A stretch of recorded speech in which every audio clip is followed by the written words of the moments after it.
हाँ जी स्टूडेंट्स, कैसे हो आप सब। आज जो मैं वीडियो बना रहा हूँ ये उन स्टूडेंट्स के लिए स्पेशली है जो अभी 11th क्लास पास आउट करा है जिन्होंने, और अभी 12th क्लास के अंदर आ रहे हैं कॉमर्स के स्पेशली स्टूडेंट्स। सिर्फ मैं कॉमर्स वालों की बात करूंगा, कॉमर्स का टीचर हूं तो ऑब्वियसली इस वीडियो के अंदर मैं क्या क्या कवर करने जा रहा हूँ, बहुत इंपॉर्टेंट वीडियो है, जरूर देखना। मैं इसके अंदर क्या क्या कवर करने जा रहा हूँ, सबसे पहली चीज मैं कवर करने जा रहा हूँ कि राइटर्स की कौन सी राइटर्स की बुक्स परचेज करें जो 12th कॉमर्स के अंदर आएंगे, कौन कौन से writer account, business and economics के अंदर। बहुत ही ज्यादा इंपॉर्टेंट है ये वाला टॉपिक। क्यों? क्योंकि अगर तुम रॉन्ग बुक से पढ़ते हो, गलत राइटर की बुक से पढ़ते हो, तो मेरे पॉइंट ऑफ व्यू ये है कि बहुत प्रॉब्लम होती है समझने में, डिफिकल्ट लैंग्वेज होती है, टॉपिक कवरेज पूरी नहीं होती है। दूसरा मैं इसके अंदर क्या कवर करने वाला हूं कि 12th के अंदर स्टडी करें कैसे, जो कि बहुत ज्यादा इंपॉर्टेंट टॉपिक है। और तीसरा, न्यू इकोनॉमिक पॉलिसी के अकॉर्डिंग कुछ 12th के अंदर पर्सपेक्टिव चेंजेस हैं जो मेरे को लगता है कि चेंजेस हो सकते हैं, मतलब जो सीबीएसई कह रहा है कि चेंजेस आ सकते हैं बोर्ड एग्जामिनेशन में 12th में, तो वो क्या क्या चेंजेस हैं। तो चलो शुरू से शुरू करता हूं मैं। सबसे पहले क्या बात बोली थी मैंने कि कौन कौन से राइटर्स की बुक। सबसे पहले अगर मैं अकाउंट्स की बात करूं तो जैसे कि 11th कॉमर्स में थी डीके गोयल, तो मेरा पॉइंट ऑफ व्यू यही है कि 12th के अंदर भी D K Goyal is the best book. D K Goyal सबसे अच्छी बुक है, उसके अलावा बाहर से इतनी ज्यादा करने की जरूरत नहीं होती है। दूसरा नंबर होता है बिजनेस स्टडीज। अब बिजनेस स्टडीज में जो मेरे को लगती है 12th कॉमर्स के अकॉर्डिंग बेस्ट बुक, और जिसके बहुत सालों से मेरे को लग रहा है उसके बाहर से कहीं से पेपर नहीं आ रहा है, वो बुक है सुभाष दे, जो कि बहुत कम, हमारे एरिया में तो बहुत कम लोग उस बुक को रेफर करते हैं। बेस्ट बुक है, मैं बहुत टाइम से बैचेस उस बुक से ही ले रहा हूँ, और इतनी अच्छी बुक है। उसके अंदर कंटेंट इतना अच्छा कवर है, case study, assertion, reason statement based, और बहुत सब कुछ उसके अंदर क्वेश्चंस कवर है अच्छे से, बहुत इजी लैंग्वेज के अंदर एक्सप्लेनेशन दी हुई है।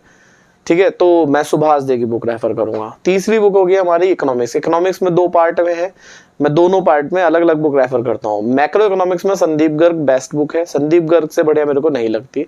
लेकिन अगर मैं बात करूँ इंडियन इकोनॉमिक डेवलपमेंट की, तो इंडियन इकोनॉमिक डेवलपमेंट के अंदर जो मेरे को बेस्ट लगती है वो लगती है वीके ओरी, टीआर जैन, वो बेस्ट है। क्यों? क्योंकि जो संदीप गर्ग की बुक की लैंग्वेज है वो बहुत ज्यादा डिफिकल्ट है इंडियन इकोनॉमिक डेवलपमेंट में, और आगे पीछे से कभी कहीं मेरे को थोड़ा सा लगता है बच्चे के कंपैरेटिवली, वैसे देखो हम टीचर्स हैं, हमारे को तो सब चीजें इजी लगती है, बच्चे के कंपैरेटिवली तो TR Jain is the best. ये होगी हमारी कौन कौन सी बुक कवर करनी है। अब करना कैसे है, तो पहले मैं एक बात बता दूं, देखो मान के चलते हैं अगर तुम अप्रैल से अपना बैच शुरू करते हो, तो जो मेरा पॉइंट ऑफ व्यू है अप्रैल, मई, जून, जुलाई, ये 4 महीने के अंदर अंदर तुम्हें अपना syllabus accounts, business and economics का कंप्लीट करना ही करना है। ये बात ध्यान रखना बड़े अच्छे से। अगर तुम थोड़ा बहुत तो ऊपर नीचे चलता है कि जुलाई की जगह अगस्त तक पहुंच गया, पर अगर तुम नवंबर दिसंबर तक अपना सिलेबस खींच रहे हो, इलॉजिकल बात है, बिल्कुल कोई लॉजिक नहीं है। इतना मुश्किल सिलेबस नहीं है, थोड़ी सी मेहनत कर लो। 4 महीने का सिलेबस बहुत होता है, अकाउंट्स, बिजनेस, इकोनॉमिक्स तीनों का 4 महीने में सिलेबस खत्म करो। कम से कम 4 से 5 बार रिविजन करके जाओ बोर्ड का एग्जाम देने के लिए, तभी अच्छा स्कोर कर पाओगे, और देखना कितना ईजी। ठीक है ना। तीसरी मैं बात करता हूं चेंजेस। तो ये सुनने में आ रहा है कि अब की बार बोर्ड्स 2 बार होंगे तुम्हारे, एक होएगा नवंबर दिसंबर में, फिर जनवरी में जाके तुम्हारा होएगा प्रैक्टिकल, और फिर फरवरी और मार्च के अंदर दोबारा से बोर्ड्स होंगे।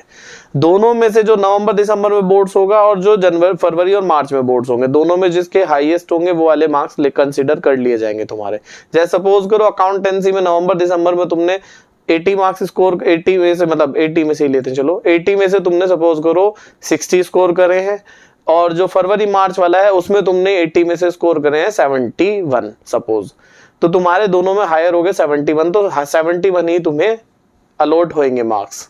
अकॉर्डिंगली फिर रिजल्ट बनेगा। ऐसी दोनों में से जो बेस्ट वन होगा वो चूज करा जाएगा तुम्हारा, ऐसा सुनने में आ रहा है।